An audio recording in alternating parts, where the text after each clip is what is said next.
Hello everyone, কেমন আছেন সবাই? অনেক দিন পর একটা ছোট ব্লগ নিয়ে আসলাম। আসলে অনেক দিন ধরে আমার ব্লগ করা হয় না বা ভিডিও ভালো করে দেওয়া হয় না। এটা হচ্ছে আমার বার্থডে ব্লগ।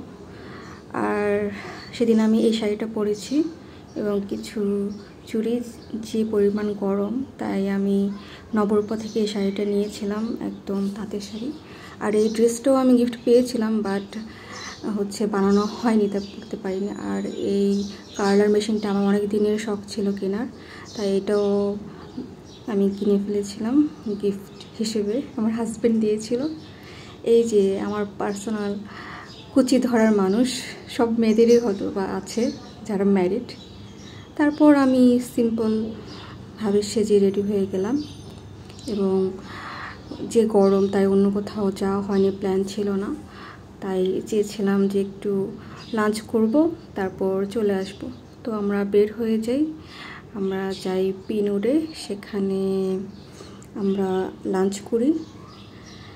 লাঞ্চ করার পর আমরা একটু রিক্সায় ঘুরতে বের হই, কারণ অন্য কোথাও যে যাব সেখানে সব জায়গায় গরম। এখন তো 40 থেকে 41 ডিগ্রি গরম টেম্পারেচার আমাদের সহ্য করতে হচ্ছে একদম দুবাইয়ের মতো। তো আমরা রিক্সা নিলাম, তখন রোদটা কম হয়েছে, তাই আমরা রিক্সা করে বের হয়েছি।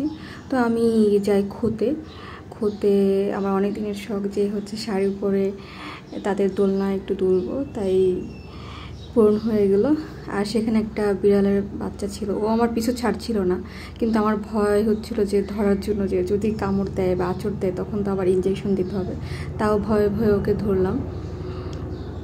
তারপরও ও আমার পিছে পিছে ঘুরছিল। আমি যখন পুরো ঘুরছিলাম, শাড়ি দেখছিলাম, ও আমার পিছে পিছে ঘুরছিল।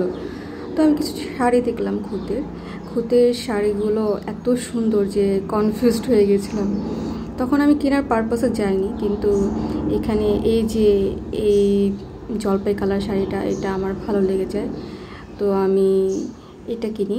আরেকটা এই শাড়িটা আমার হাজব্যান্ডের পছন্দ, কিন্তু এটা আমি নিইনি।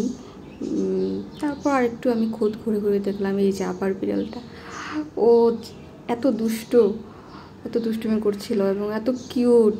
আরও 4-5টা ছিল বিড়ালের ছানা। তো এইভাবে কাটলো আমার বার্থডে। অ্যান্ড অনেক দিন পর একটু রিফ্রেশ মাইন্ডে ঘুরলাম। তারপর ব্যাঙ্গালোর বয়ে গেলাম, কিন্তু তখন আমার ফোন ডেড ছিল, তাই ভিডিও করতে পারিনি। সবাই ভালো থাকবেন এবং আমার পেজটা একটু ফলো করে দেবেন। টাটা।